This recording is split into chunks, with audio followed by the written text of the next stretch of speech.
You're good? All right, excellent. All right, well, good afternoon, everybody.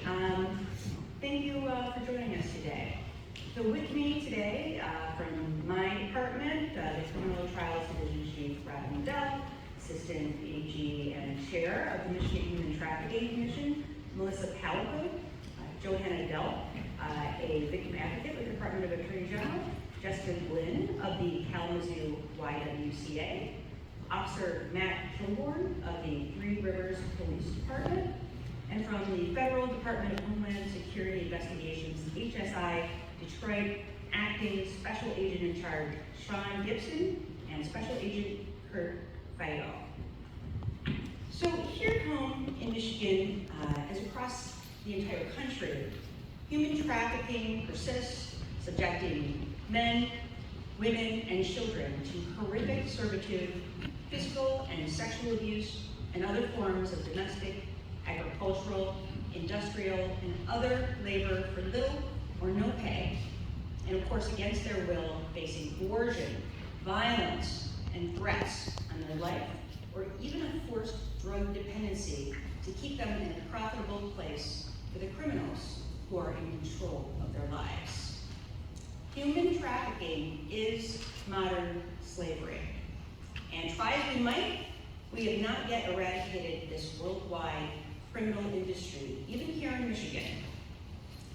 In 2011, the Human Trafficking Unit was established within the Department of Attorney General. And to this day, we remain committed to working aggressively alongside local and federal law enforcement partners to root out and put behind bars the men and women responsible for perpetrating this horror and putting an end to the commercial trade and exploitation of people. Additionally, and importantly, the Michigan Human Trafficking Commission was formed in 2015, authorized by an act of our legislature and comprised of appointees from the governor. This commission is housed within the Department of Attorney General, and it's tasked with collecting and analyzing data and information on human trafficking, identifying and obtaining funding for research, reviewing and developing victim support resources, improving public awareness of human trafficking in all its forms, reviewing state and federal law pertaining to human trafficking, and making legislative recommendations to strengthen our enforcement efforts, and providing resources and training on combating human trafficking to law enforcement, prosecutors, as well as court and healthcare personnel. Now, we are joined here today, as I stated, by Assistant AG Melissa Palico, who serves the Department of Attorney General in prosecuting human trafficking offenses, in addition to serving as our current chair of the Michigan Human Trafficking Commission. And I can speak for our entire department when I say we are proud of her tireless work in this field to combat the scourge of human trafficking in Michigan. She leads this commission, as well as my human trafficking initiatives. And today, because of her efforts and those of some of the men and women that are standing here with us, I am announcing criminal charges against 3 individuals for human trafficking offenses filed in the 3B District Court in St. Joseph County. On Sunday, April 29th, law enforcement officers from Three Rivers Police Department and Homeland Security Investigations arrested 2 naturalized U.S. citizens from India for their roles in trafficking a now 33-year-old woman brought here from India under the auspices of marriage and then later forced into labor in their family-owned liquor mart, Broadway Market in Three Rivers, receiving no compensation and physically and emotionally abused for years. As a result of Three Rivers police officer Matt Kilborn's persistence and dedication after meeting this young woman at hospital, she was able to escape her abusers and traffickers.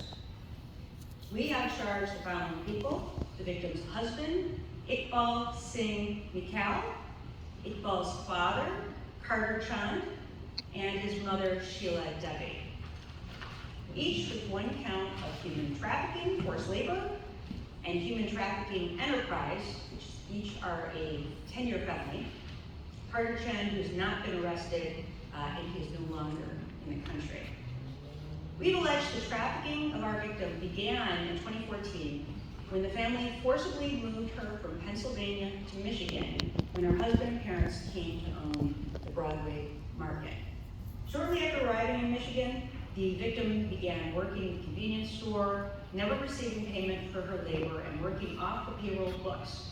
She was required to work 8 to 9 hours a day, 7 days a week, against her will and under threat of severe physical, mental, and emotional abuse. This continued on for approximately 8 years until the victim was able to leave her home with the help of state and local law enforcement in October of 2020, after which charges against her husband of domestic violence were issued. The victim was subject not just to constant threats of violence, but, we allege, sometimes daily instances of actual and severe physical attacks at the hands of her husband, Nicole McCaw. It is alleged that Sheila Debbie and Carter Shen, the victim's mother-in-law and father-in-law, also engaged in physical and emotional abuse of the victim, all to the end of keeping the victim compliant with the labor demanded of her in service of profits for the family business by her labor servitude. And these allegations encompass physical strikes by hand, by heavy objects, and intentional manipulative deprivation of access to the victim's newborn child. All to keep this liquor store churning a profit with no financial remuneration for the victim at all.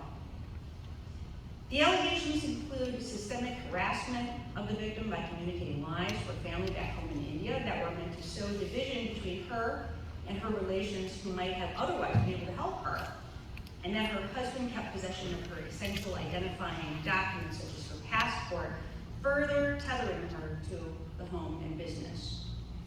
The victim alleges she was not allowed a cell phone or to obtain a driver's license. Her movements and every aspect of her life were controlled by her husband and his parents. Her existence reduced to the function of the liquor store, for which she saw no compensation, and she suffered greatly at the hands of those who did. This is what labor trafficking looks like. This is human trafficking. It happens right here under our noses, and it happens all the time. I think often when the general public considers human trafficking, they think of far-flung, dark corners of terrible places they never encounter. They think normally of sex trafficking or prostitution, and that was not the case here. And people need to be aware that human trafficking occurs in the daylight, in places not obviously connected to the crimes, more often than they like to believe, in small towns and in large cities. Our victim worked here every day of the week in a convenience store and likely interacted with dozens or even hundreds of customers every day. The face of human trafficking is not always obvious, and it's not always in line with common presumptions. It's sometimes the woman at the party store selling you a Diet Coke or a six-pack and doing it politely with a smile, counting out your change while you're counting down the hours until she's allowed to ever see her infant child again. Labor trafficking is knowingly recruiting, enticing, harboring, transporting, providing, or obtaining an individual for forced labor or services. Forced labor is any labor or service that is obtained or maintained by force, fraud, or coercion. Labor trafficking is happening all around us, but almost always goes unreported and unnoticed. It is imperative that residents of Michigan learn to recognize the signs of labor trafficking, how to identify it, and how to prevent it. Labor trafficking can occur anywhere. It can occur in a nail salon, in a factory, at a farm, in a restaurant, in a hotel, at someone's home, in small businesses, and in large corporations. Those being trafficked can be the nail technician painting your nails, the busboy cleaning your table, the dishwashers in the back of a restaurant, the domestic worker at your neighbor's home, the individuals in the fields picking the crops, the individuals doing your landscaping, or the person assisting you at the checkout of your local store, just to name a few examples. It can be anyone, it can be anywhere, especially where you least expect it. Labor trafficking can also be anyone, labor traffickers can be anyone. and work in any type of environment. They can be a husband, parent, aunt, in-law, mother, father. They can work at large corporations. They can own small businesses. Until now, labor trafficking has largely occurred with very little worry at all of criminal prosecution. The Michigan Department of Attorney General has opened several investigations into labor trafficking, and we would like all those who are victims of labor trafficking to know we are here to help. We also want those who are perpetrating labor trafficking to be aware we are watching you, and we will prosecute anyone exploiting and trafficking individuals here in our state of Michigan. Now, this investigation began as a domestic violence case. The victim came to a local hospital after a very violent assault by her husband. And while at the hospital, one officer with the Three Rivers Police Department took an interest in her situation beyond the immediate wounds and attack and uncovered a crime much more expansive than just a simple assault. Officer Matt Kilborn saw something wasn't right, and he stayed with it, and he stayed with that victim. And because he recognized that there was a serious situation here, and because the victim felt safe and had the help she needed, she was able at long last to get away from her traffickers. And that's why it's so important for everyone to recognize the common signs of human trafficking. Please, if you see something, say something. And it worked here. Broadly speaking, victims may exhibit signs of abuse, including bruises, cuts, burns, or scars. They may not be in control of their own money or documents, including their driver's license or passport. They might avoid eye contact with others, appear fearful of the person that they're with. They might not be allowed to communicate on their own behalf. Another person might be answering all of the questions for them. They might not be from the area or even be aware of where they're at. And they might not admit that they are victims or ask for help. If you suspect human trafficking, or if someone asks you for help, please call 911 immediately. And if you are a victim of human trafficking, or if you have identified someone you think might need help, please contact the National Human Trafficking Resource Center by calling their hotline or texting 233-733. This is a national toll-free hotline. It's available to answer calls, texts, and chats from anywhere in the country, 24 hours a day, 7 days a week, every day of the year, and all calls are confidential. And with that, I would like to thank and introduce Jessica Glynn of the YWCA. Thank you for hosting today.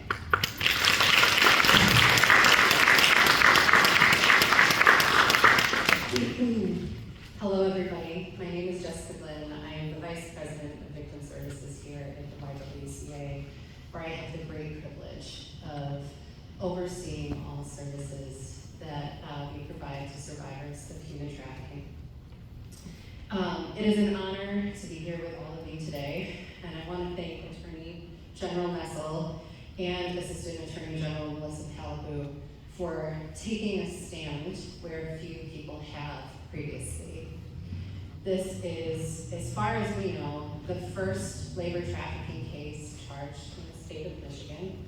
And for many years, the YWCA's legal team, headed by our wonderful Senior Director of Legal Services, Patrice Lewis, and our Director of the Anti-Trafficking Program, Christina Hayes, have been advocating for survivors and raising awareness on human trafficking, but specifically labor trafficking in our state. And it is because of their amazing, amazing advocacy efforts that we are here today and that labor trafficking is being prioritized in our state. This is a necessary and important step in ensuring that all survivors of human trafficking are afforded access to justice. As Attorney General Nessel has said, human trafficking can happen in any industry and persons of any gender, age, and nationality. When workers are trapped and feeling like they have to keep working for someone even if they don't want to. They can be working alongside non-trafficked workers in legal jobs, work under the table or for no pay in legal businesses, or be forced to commit criminal acts that benefit someone else. The traffickers can be their family members, strangers, or friends. They may be trapped by violence, threats of deportation, threats against their family members, or manipulation of their medical conditions. Labor traffickers most often target immigrants, both those with legal status and those without, but they also prey on vulnerable U.S. citizens. And although human trafficking can happen to anyone, in our community, we know this crime most often impacts people we have deeply marginalized, who are experiencing profound poverty, who are experiencing discrimination based on their race or sexual orientation, and due to our demand for cheap goods and services. Statistics are unreliable in the area of human trafficking. However, best estimates from the International Labor Organization indicate that approximately 28 million individuals are trafficked globally, with 17.3 million people experiencing forced labor in private labor industries and 6.3 million experiencing forced commercial sexual exploitation.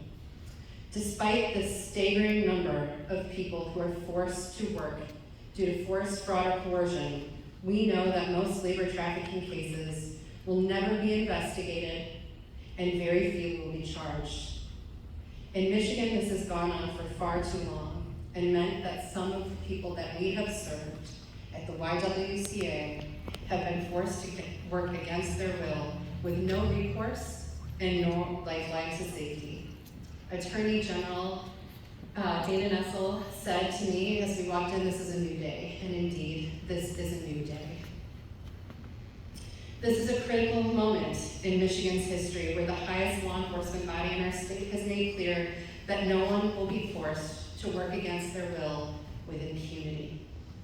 YWCA Kalamazoo is among only a handful of organizations in the state providing comprehensive services to survivors of labor trafficking, and we are here to support survivors who wish to seek justice. Please know, however, it is never a requirement for survivors to report the crimes committed against them to law enforcement in order to find help.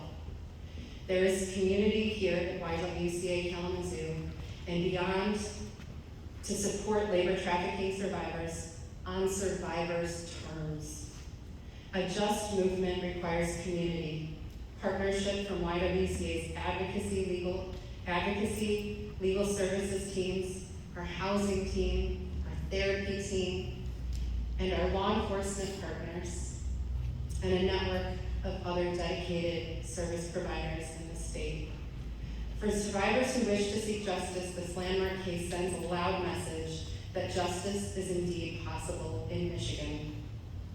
In addition to walking along survivors of labor trafficking on their journey towards safety, healing, and justice, YWCA is available to provide training and technical assistance to assist our community in learning more about this crime and how we can all do better to support survivors.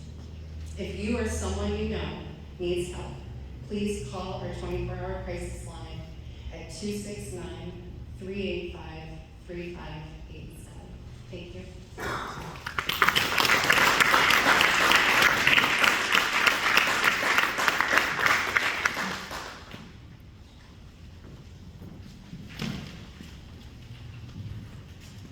Good afternoon. My name is Sean Gibson, and I don't even know my name. Sean Gibson, and I'm the acting special agent in charge for HSI Detroit, which serves Ohio and Michigan. I want to thank everybody so much today for being here today, and specifically thank the Michigan Attorney General, the YWCA, and the Three Rivers Police Department, and all those that have helped bring this case to justice. For many Americans, they may think that human trafficking, and in this case, forced labor, doesn't happen in their communities. Today is proof to the contrary. Forced labor occurs when individuals are compelled against their will to provide work or services through the use of force, fraud, and coercion. This crime does not discriminate. It doesn't care if you're a man, woman, or child. It doesn't care where you're from or what you look like. This crime is terrible. It's all about vulnerabilities, whether it's socioeconomic status, language barriers, immigration status, psychological trauma, or isolation from family and friend that bad actors exploit on a day-to-day basis. In this case, the perpetrators use persistent and extreme forms of physical violence, emotional abuse, threats of removing children, threats of death, and various other means to maintain control over the victim. In one instance, the victim was made to stand outside for a long period of time in the middle of the Michigan winter with no shoes and no coat. For years, this individual was subjected to the control of their captor, all to work 7 days a week for over 6 years with no pay. This was until a diligent Three Rivers police officer kept asking questions during the encounter that ultimately led to this case. As the investigation arm of DHS, HSI is in the forefront investigating these crimes both here in Michigan, across the country, and around the world. As evidence today, we will work with our partners at the local, state, and federal level to bring the fight to the perpetrators. With our victim-centered approach, HSI utilizes tools like our Continued Presence program that provides victims relief from immigration worries and allows them to pursue other forms of immigration status here in the United States. Like many of us today, I ask the public to help to ensure that these crimes don't go unnoticed. While the DHS Blue campaign has a variety of indicators, I ask that you go out and research these and understand what they are. I want to end today by commending the victim in this case for their bravery and coming forward in the face of adversity and talking to law enforcement professionals about what they felt was wrong so that we could bring this case to justice. I'll turn it back over to the Attorney General. Thank you very much.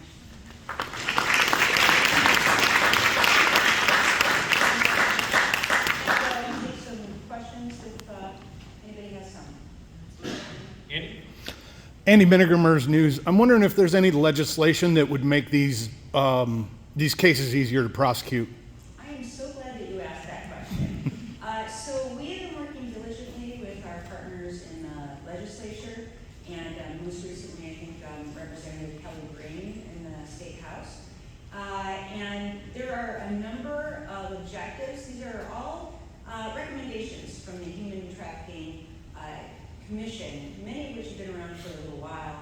But, you know, while there are various different potential bills, I guess, you know, at its core, the reason why it's so hard to prosecute these cases is because we lack victim cooperation much of the time. And one of the reasons for that is because you're taking an individual out of, you know, a really horrific set of circumstances, and they need stability, they need help. And until or unless they get the assistance that they need, whether it's, of course, housing or food or education, maybe some substance abuse, obviously mental health issues, you're not going to get that assistance, and you're not going to be able to move forward with a criminal prosecution.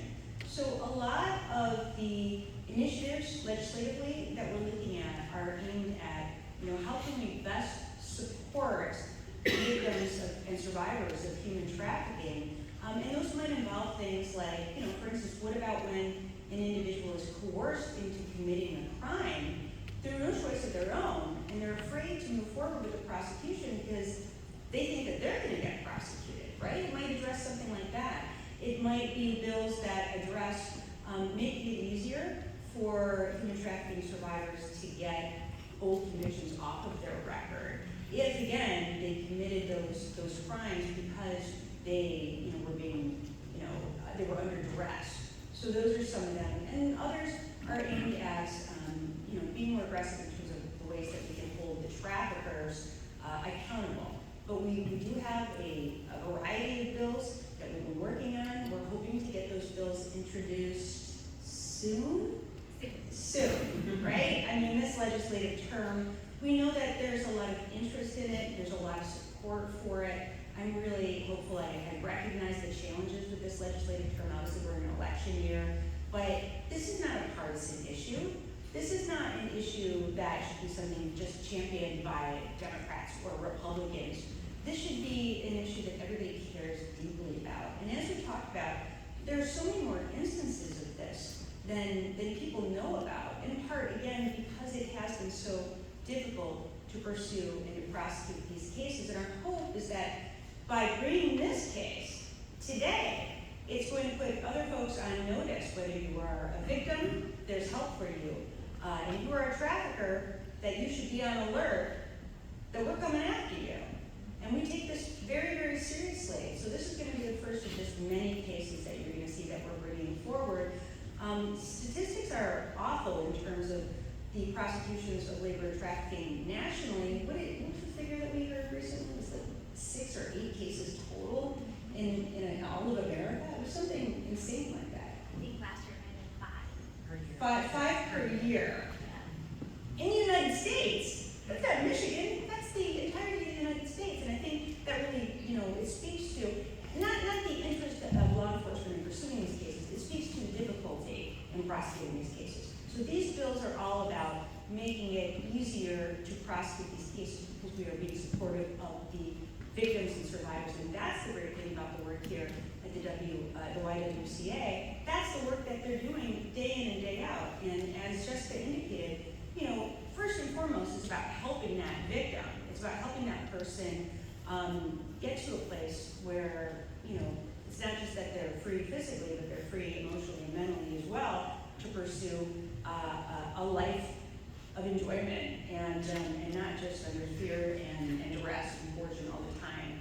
But then, and only then, when they get in that situation, will they be ready to help us with a criminal prosecution. And I think that's what happened here. But now through the support that they received from the YWCA, they never get into a position to be able to prosecute. Leon? Leon Larson, WUK. I want to play off of what you said about supporting the victims, so you're the survivor. But I want to add to that what I hear from survivors is a complaint that the justice system is so slow. And so for someone, for example, to come back to the area where they were abused is traumatic. And to think that they'll be coming in 3, 4, 5, 10 times over the next 2 years makes some people run the other way. What are we doing legislatively or as a criminal justice system to speed up the process for these? Yeah, I wish I had a good answer to that. Unfortunately, of course, this is not just about human trafficking cases. It's about all sorts of cases, right? And I think what has been a little bit difficult for me, and then again, everything has changed because of the pandemic, right? We had this enormous backlog of cases, which was incredibly unhelpful with those purposes.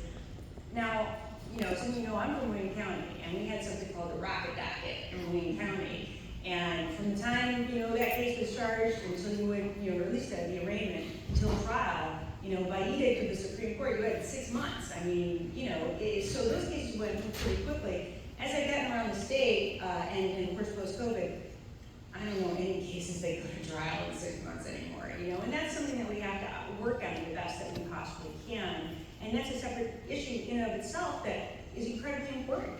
But again, a lot of the bills that we're talking about, I think, would help address some of the issues. For instance, I know one of the things we talk about a lot on the commission with the task force is 404B evidence, other acts evidence, and being able to show, to use other acts evidence in a human trafficking case, much the way that we would in a domestic violence case or a criminal sexual conduct case. And doing things that we can that hopefully you have more cases that will culminate in a plea and don't have to go to trial, right? That's very traumatic in and of itself.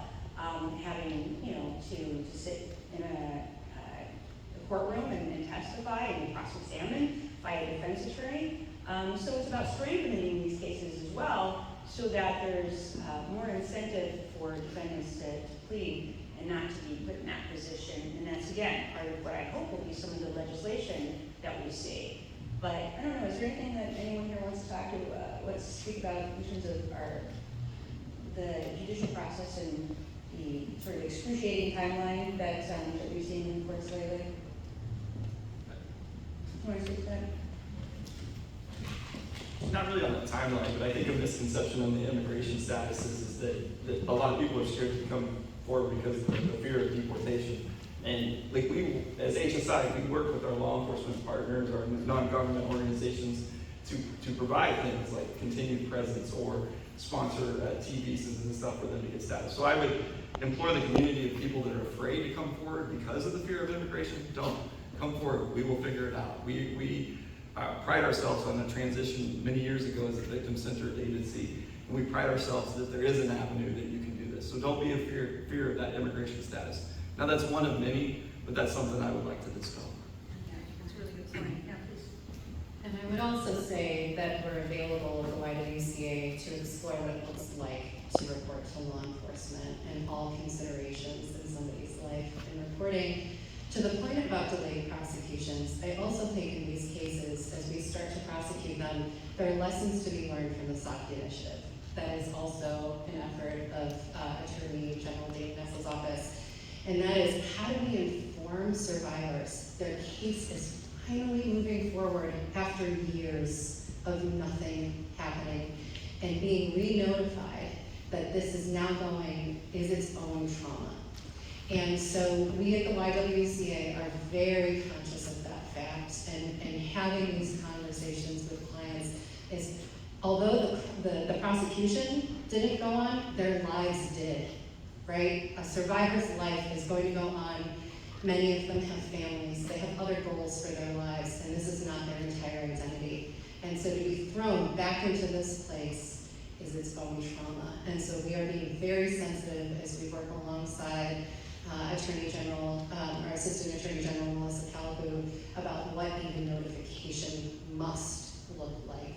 I also want to say, we need to do better by way of funding the services survivors need. There is not enough housing. There is not enough therapeutic services. There is not enough by way of advocates to go around to make sure that every survivor has a lawyer in their pot and an advocate by their side. And so as we are thinking about legislation, we need to be thinking about appropriations and making sure that survivors have what they need to heal and move forward. And I'm really glad that you brought up the SOCI initiative, Sexual Assault Kit Initiative. We have a prosecutor getting here from Kalamazoo County, who we partner with successfully on, I mean, do you know how many successful prosecutions we've had now through the SOCI initiative? Well over a dozen. Well over a dozen. Those are cold case sexual assaults. Do you know how hard it is to prosecute those cases?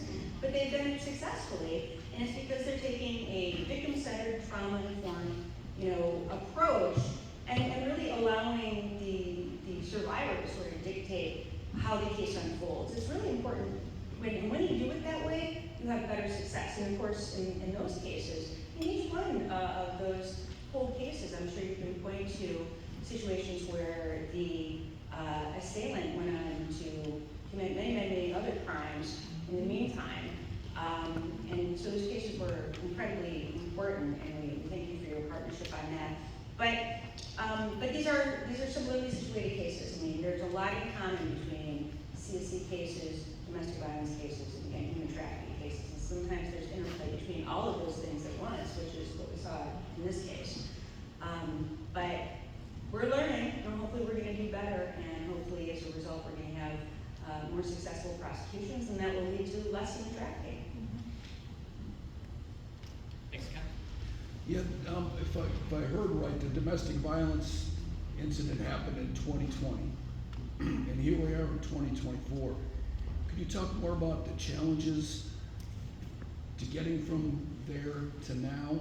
And was she immediately pulled out of that situation, or did she continue in that situation?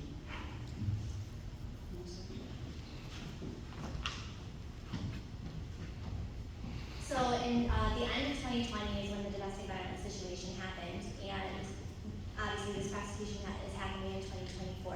During that period of time, though, the victim is, working on her own empowerment, getting to a position where she would be able to move forward with the human trafficking prosecution, and then we had to get ourselves in that same position as the AG Nessel discussed just a moment ago. These are very difficult cases that need to be thoroughly investigated, and the human trafficking aspect is separate from the domestic violence aspect, so that's a whole other investigation that has to be done before we can bring the charges to make sure that we are having a successful prosecution. But she was pulled out of that situation immediately. She didn't stay with those people. She did not. After the domestic violence situation, she was able to get away from that situation and start building her life back. And a follow-up question, if I could, did the feds look at prosecuting this? I mean, how did that work where the state prosecuted this instead of the feds? So this, I can't speak for what the feds have done or have not done. I can just say that this case did get presented and was presented eventually to the Department of Attorney General, and we did take it up. Yeah, and I just think opportunity to talk about the fact that, you know, for a long time, like when I came into office, we had the Human Trafficking Commission, but that's not the same as the Human Trafficking Task Force, right? The commission studied the issues, and a lot of the legislative recommendations, of course, came right from the studying of those issues. But in addition to that, what we saw was bad needed is we really needed to have a task force to investigate and prosecute these cases. So we're working together, all of these authorities, right? So whether you're talking about the, you know, HSI, U.S. Attorney's offices in both Eastern and Western, of course, you know, Michigan State Police are you know, partners in local law enforcement. I mean, we all have to work together. Of course, the county sheriffs, I mean, this is a team effort. And we can't possibly pursue these cases without having everyone on board. And so that's what happened in this case, and I think that's what's going to happen moving forward, is this task force that works together, and of course with our, you know, our agencies are, you know, that are out there doing the hard work on the ground every day, supporting the survivors. So all of us working together, and that's why I think this is going to be very successful moving forward, because again, it is a team effort and it is a task force. Andrew, last question? So if you are to call the hotline, what are some of the things that you should, the details that you need to convey to be able to successfully do something like this? I mean, just because you see something doesn't mean that it's going to end up being prosecuted, but is there anything that can be done that would help that forward? Yeah, I also want to be mindful that some of the things that we ask people to look for as identifiers are also just identifying people who are a different race than us, many of the people who have been reported as human traffickers, frankly, when we say just kind of unfettered look for this, has resulted in its own discrimination. And there are a lot of cases currently where parents of their own children have been put into custody or pulled out of airport lines and questioned. And so I want to say, yes, please do something, become aware of the issue. And the best thing that you can do is make sure that we have our eyes on what's happening locally, right? Like at my local nail salon, I often strike up a conversation with people who are painting my nails and say, how's it going? And I notice if they're getting breaks, and I ask what they're getting paid. And so I think it is being aware of the community around you, but please be deeply skeptical too of just, or ask yourselves, is this something that's coming up in me and a bias? Or is this trafficking? Because the last thing we want to happen to is to harm people and communities of color in this way, and that is happening in this movement. In terms of red flags and what we screen for and who to call, what the screening questions that we ask on our crisis line are very low threshold.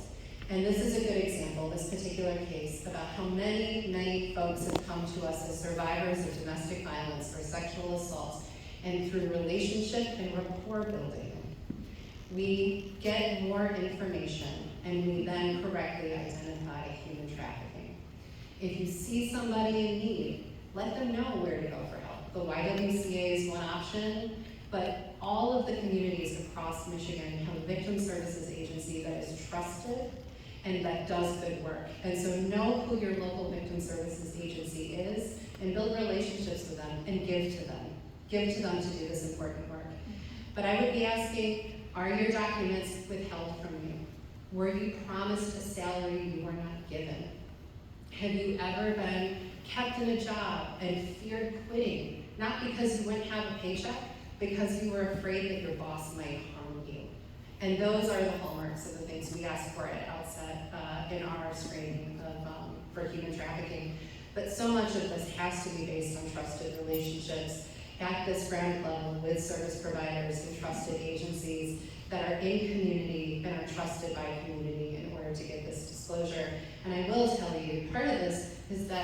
we also have our own trusted relationships with law enforcement, and we know where to go.